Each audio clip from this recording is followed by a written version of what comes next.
What's up, guys? So the video that you're about to watch is something that I filmed about 8 months ago.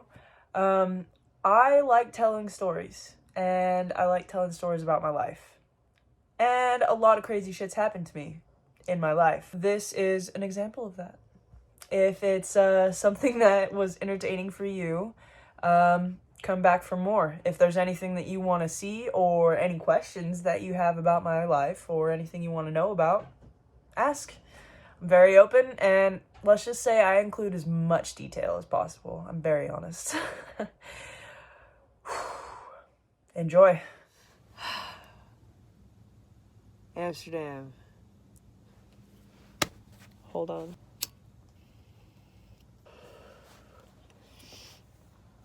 So, Amsterdam was probably the most picturesque place I've been so far.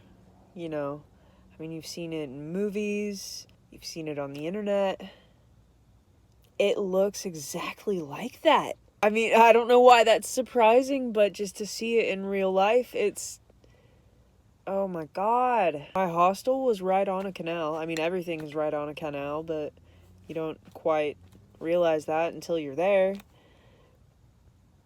So the first night I was there, I asked, can I vape outside? Yeah, I don't know what the rules are in this country. And the manager or the dude at the hostel was like, yeah, you can smoke whatever you want outside, like cigarette, vape, joint, whatever you want, doesn't matter.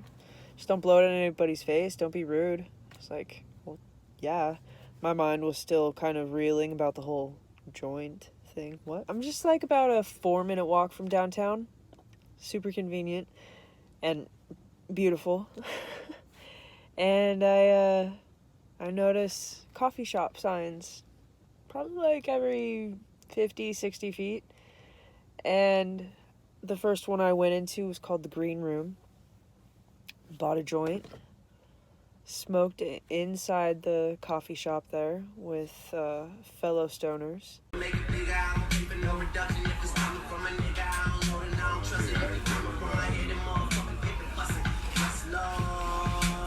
Got super high.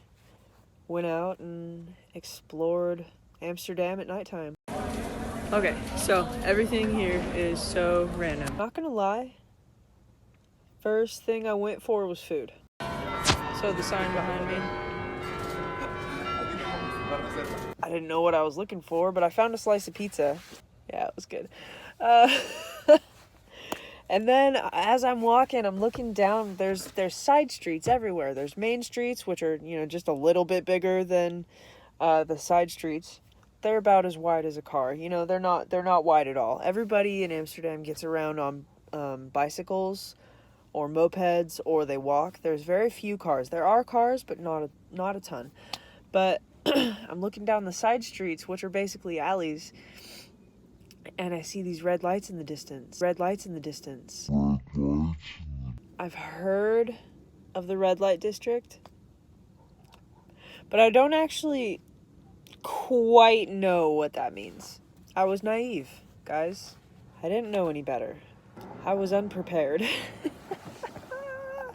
The red light district, for those who don't know, picture a hallway, but an alleyway, but a hallway. And on each side of the hallway is a door. And this door is a wooden frame with a glass pane in the center that you can see through. And there's a curtain, and it's either open or closed. All right? Above this door on the outside is a red light. It's, obviously red light district, but it's like a bar across each door that's active. If the curtains are closed, that means it's not available right now. If it's open, there's going to be a half-naked woman standing there smiling at you. And she'll be drop-dead gorgeous. Every single one of them. models. It doesn't matter what size, face, hair color, what anything. They were all stunning. The city takes care of them. They make sure that they're safe and everything, and I think it's really great, actually. There was a lot of different alleyways to walk down. Something that kind of, it's so weird because it's like a tourist attraction at this point. Like, there's mobs of people. Like, y'all move in a pack looking. Okay, like, that's kind of how it is. Which, I mean, I guess I understand, but at the same time, it's such an interesting thing to have as a tourist attraction. But let's just say an overview real quick. My days were spent wandering the streets of Amsterdam like this at all the pretty buildings. I was in love. Meeting new people, exploring the city with them, smoking with them. There's a story that I have. I met this girl from Bolivia, and she spoke English, kind of, but she understood it really well.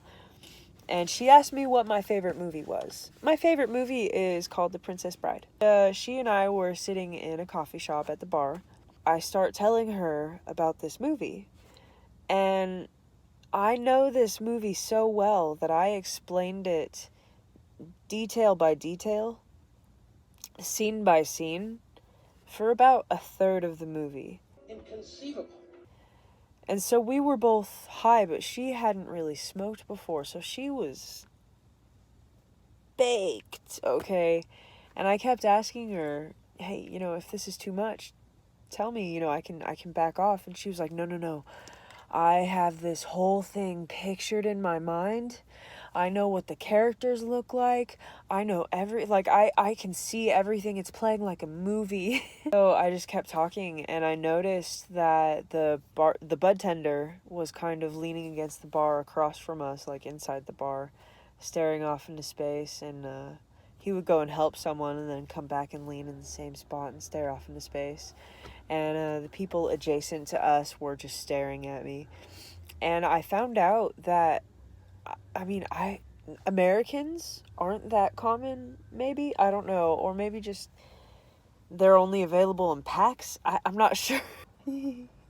But I was the only... No, I met one other North American on my entire trip. That includes England. One other person that was from North America. It was weird. But apparently the Californian or American accent is very pleasing to the ears, according to them. Oh, man, my throat is dry. When I say that my goal while I was in Amsterdam was to get laid, I mean, that was pretty much my only goal. I mean, I wanted to experience the place. I was a tourist. I looked up places and I explored. I ate so many French fries, or fries, whatever you want to call them, fries. I ate so many frites. I did some soul searching, but mainly I thought about getting laid. And I was trying, guys. I was on the apps. I was in the clubs. Let me tell you about a club in Amsterdam. A gay club in Amsterdam consists of men, first of all, and they're packed in there like sardines. Like, I had to move sideways through the club, and I literally just did a horseshoe shape around the bar and went out because that's all I could do. That was it. That was sad. I tried the clubs, no luck. I tried the bars, no luck. I made friends, but nothing stuck. No more rhymes now, I mean it. Anybody want to do that? My last night in Amsterdam was walking through the red light district. I had my route down, I see a few girls that catch my eye. Of course I do. I mean, come on, they're all gorgeous. I do another lap. And they start looking at me. noticing that I came back, they would like, I don't have nails so I can't do it, but they would like clink their nails against the glass as I would walk by, like trying to get my attention, start flirting with me. One of them kept like posing all sexy against the door and like, come here to me. Third lap, one of them opens the door and says, come here, in a sexy accent. She's blonde, not my type. Fucking gorgeous though, so yes ma'am. I go over and she says, come on in.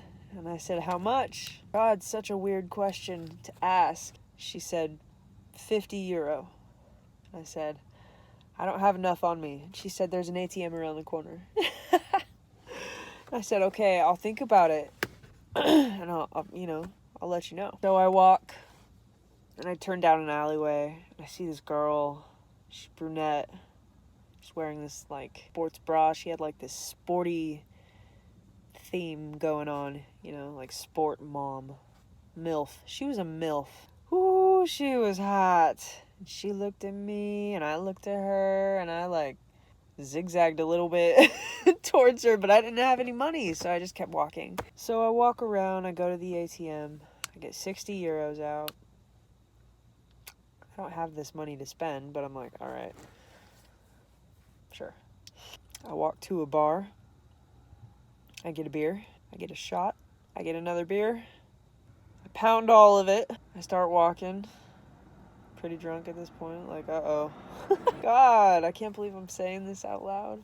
I sit by the canal, people walking by me, tons of people, packed, and I hurled right on the canal, right in front of hundreds of people, just right into the water. And then I got up and started walking because those cops, they'll arrest you if you're drunk in public. Somewhere in my brain I knew that, so threw up, got up, walked away. Got some water, got some gum. All of this on my card because I'm not willing to spend that cash. And start walking down those alleyways again. I turned down the one with the sporty mom. I'm kind of power walking at this point. Like, if this is going to happen, I'm going to have to make myself do it, She sees me round the corner. She gets this big smile on her face. And I smile right back at her. I got my cheesy smile on. She opened that door up wide and I walked right up to her. She was like, come on in. And I start walking in and she said, how much do you have? And I said, well, it's 50, right? And she said, oh, that's for blowjobs. I can't give you a blowjob. It's 100 for girls. I was like, what? The other girl said it was 50 and she said, well, it's 100. I don't know what she was talking about. It's 100. They're all the same price. And I couldn't make myself get that 40 bucks, that 40 euros, which is like 60 bucks plus another transaction fee. I couldn't make myself do it. I was already behind on money. I was going to have to, it was bad. I couldn't make myself do it. So I left her and went to that other girl. Fuck. Her curtain was closed, though. Oh, God. And then I went back to the hostel.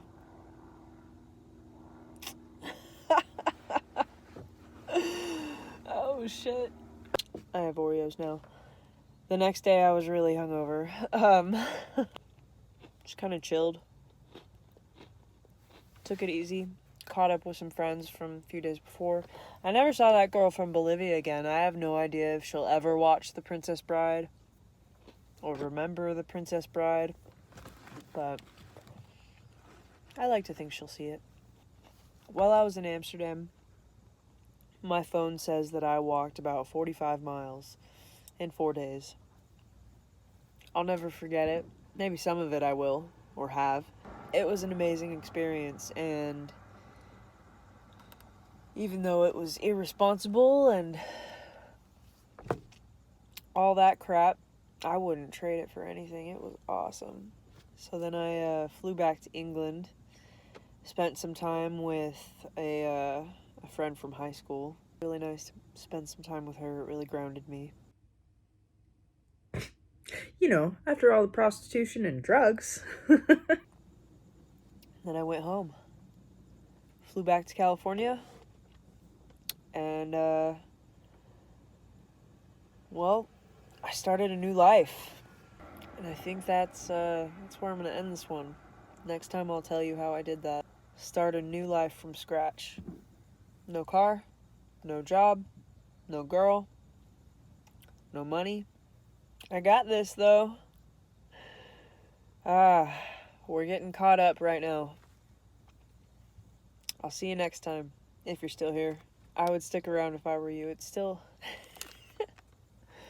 I have made a mess of things, and I'm fixing it, but I'm happy. Let's see how I got here. Stay tuned. Yeah, I don't know how to end this one. Okay, so I'm walking back to my hostel, and, I don't know. Walk with me. It's gonna look pretty cool.